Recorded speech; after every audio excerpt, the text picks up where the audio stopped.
Okay, good morning sa inyo mga brothers. Welcome na naman sa aking channel. Ito, meron na naman tayong gagawin ngayon na dumayo sa atin dito, taga Cardona, Rizal. Bali, ang problema nitong motor na to ay magpapatune up siya. Linis natin yung carburetor at saka full wave. Yan mga brothers. Bali, may share ko sa inyo ngayon kung paano mag full wave nito. May mga vlog na akong ginawa dito mga brothers kung paano mag full wave nitong Kawasaki Barako 2. Yan, ito yung ating subscriber. Yan si Kuya.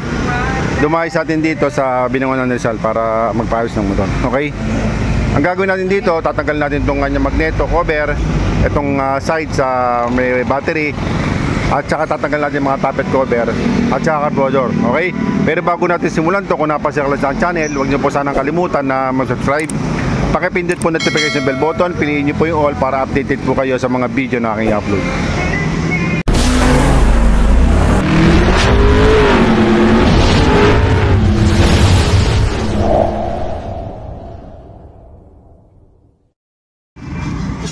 Okay mga brothers, babaklasin po natin itong magneto cover niya para maayos natin yung kanyang stator.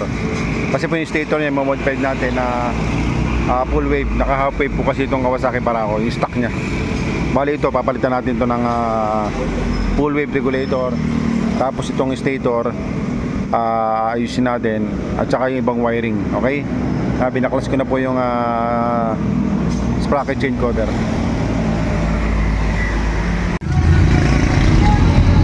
Okay mga brothers, ito, napaklas na po natin yung kanyang magneto cover. Ngayon itong kanyang stator, babaguhin natin to.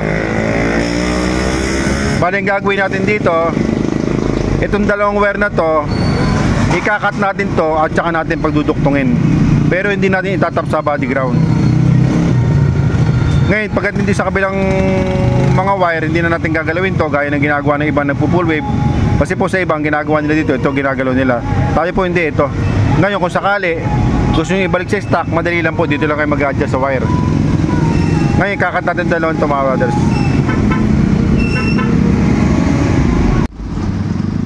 Yan, ganyan lang mga brothers yan. Bali pagduduktungin natin itong dalawang to.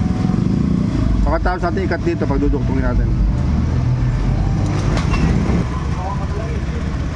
Yan mga brothers, nahinang na po natin yung dalawang wire na magnetic wire at saka yung kanyang black na may stripe na yellow. Okay, ganyan lang gagawin nyo mga brothers. Ngayon, sasarado na po natin, pinat natin ng gasket.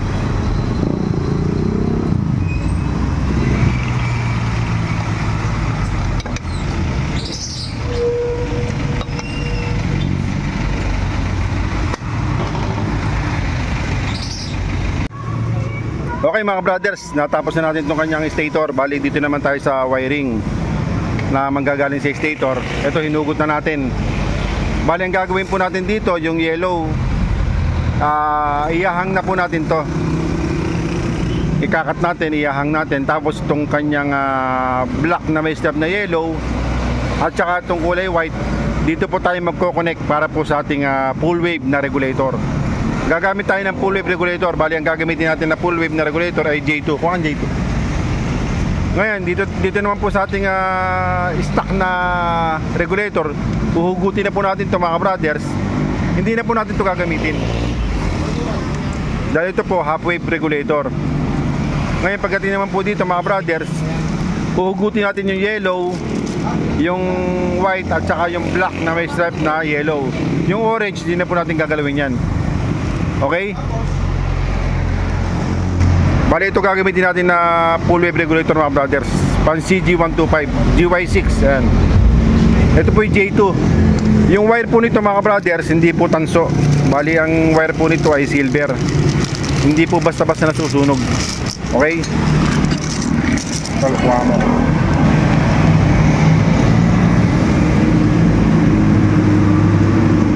Hugutin natin yung yung black na may stripe na yellow. Ayan. Yung yellow hugutin natin. Gamit lang kayo ng panungkit para mahugot nyo. Ayan. Tapos yung white. Ayan. Bali ang matitira po dito, dalawang wire. Ito po ay sa paliser. Ibabalik na po natin to doon sa dating ng sakit. Ito.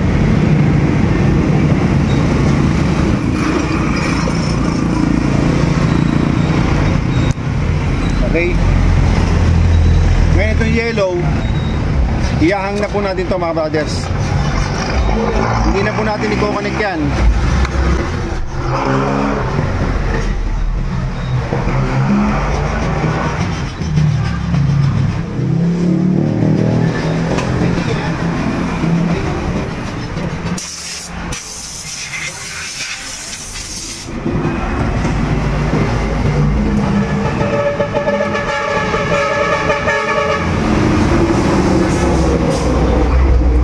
Tabi na natin to rito, hindi natin gagamitin dito.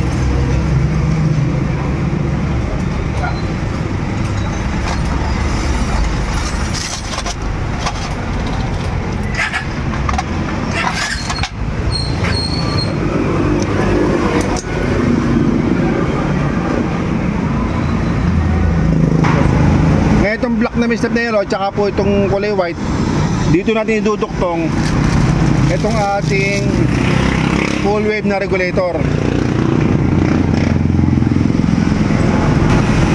Ito mga brothers, kahit magkabaliktaran po ito, pwede naman.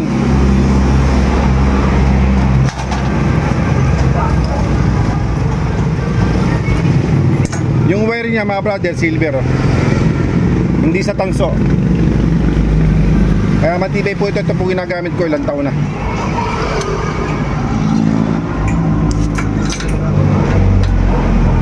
Ngayon bubukayin nyo lang ito para mapasok natin yung wire.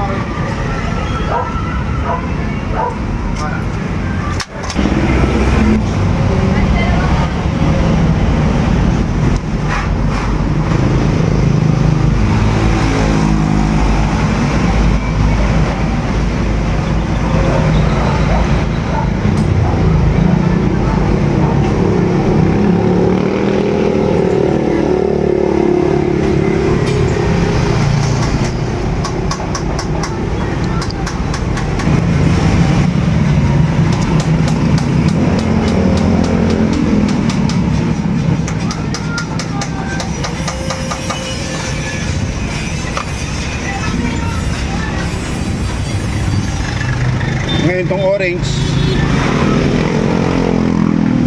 kabit natin sa white. Ito po mga brothers, kahit magkabaliktar itong dalawang to, walang problema dito.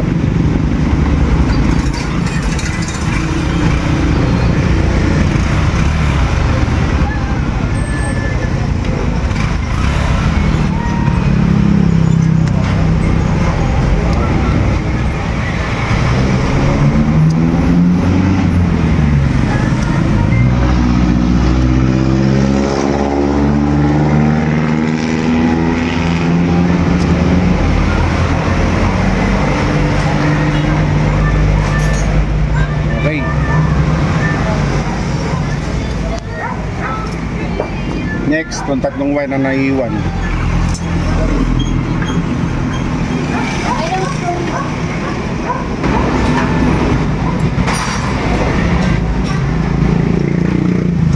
Dito naman po sa regulator na nakasalpak dito mga brothers, yung socket, hugutin natin yan. Yung tatlong wire na yellow. Pag naman tayo sa naman ganito. Okay mga brothers, itong tatlong wire tinanggal po natin sa socket na nanggaling po dito. Itong yellow, white at saka itong black na may stripe na yellow.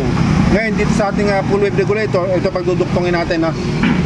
Itong ating kulay red, iduduktong natin sa kulay white. Kulay red, itinap natin sa kulay white.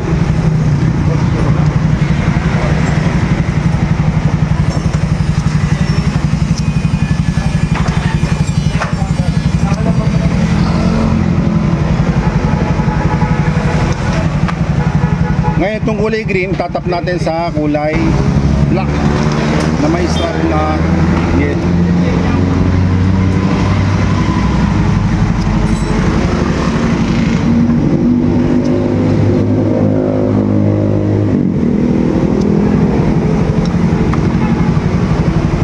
Ngayon ito pong ating kulay black, itatap natin to sa yellow, ating input ng 12 volts.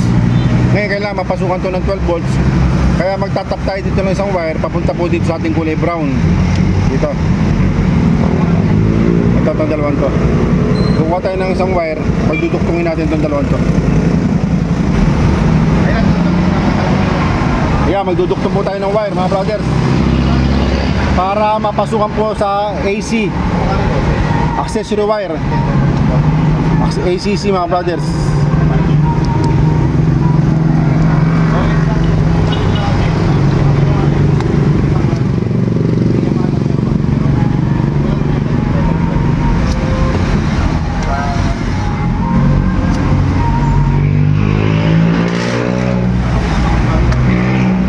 Ngayon ito sa kulay brown.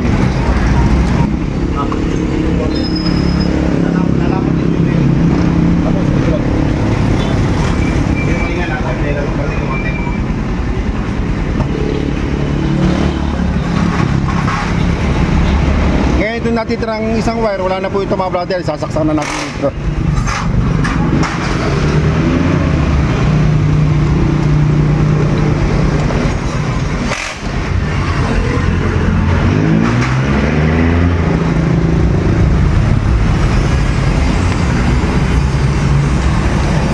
Ayan, ganyan lang pagpo-full wave mga brothers. Ngayon kapag ibabalik nyo po sa stock, ibabalik nyo lang po yung dating wire. Wala na po kayong babaguhin, babalik nyo lang yung dating wire. Tapos itong ating block, itatap nyo lang po sa ground. Okay? Ayan, sasarado na po natin mga brothers para ma-testing natin.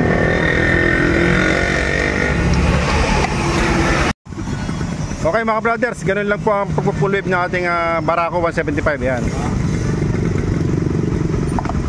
Bali ito, wala na po ito. Ito na yung gumagana natin. Ngayon, ang gagawin natin dito, bali, tune up natin mga brothers. At saka po natin lilinisin yung carburetor, okay? Mamaya, tetestingin natin yung kanyang, yung kanyang battery kasi ito po, sobrang lobat ng battery. Bali, kakargahan po muna natin sa motor. Yan, maandar na po yan. Nasa 13.6 eh. Ngayon, kakargahan pa natin yan kasi kanina po, dead na po yung battery niya.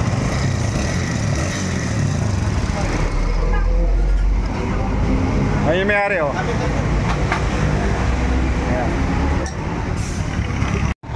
Okay mga brothers, dito naman po tayo sa tune-up. Bali pagka mag-tune up po kayo itong Kawasaki Barako, kailangan po naka-TDC siya o top dead center. Meron po siyang marking ito. Mapapasin nyo po, may marking siya sa kanyang camshaft sprocket at saka dito sa kanyang cylinder head. Yung kanyang marking na to. Ngayon, pagka mag-tune up po kayo, ang gagamitin nyo pong filler gauge o sukat. Dito po sa intake ay 0.8 mm. Dito naman po sa exhaust ay 0.10 mm. Gaya po na nakasulat dito sa ating service manual. Meron naman po dito yan sa may bandang chassis. Kundi dito nakakabit.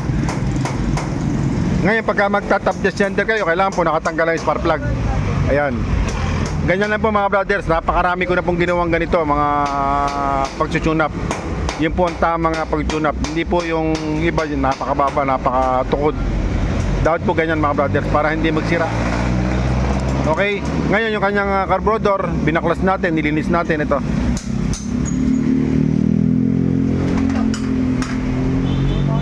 Ayan, nilinis na po natin yan mga brothers. Ang dumi nito kanina, nilinis natin, ginamitan natin ng degreaser at saka ibang chemical, konti. Ngayon, bubugahan nyo po ng hangin, hugasan nyo po ng sabon. Tapos yung kanyang fuel remixture sa kanyang screw ay dapat po ay 3.5 pagka Barako 2, pagka Barako 1 ay 2.0. Okay, ngayon gagawin natin dito, bubuin natin to at saka natin i-adjust yon, sasarado na natin para po maka-alis na po yung ating may-ari. Ito yung may-ari, siya natin subscriber. Okay mga brothers, to natapos na natin yung kanyang full wave at saka yung kanyang tune up. Okay, sige, ingat ha. Thank you.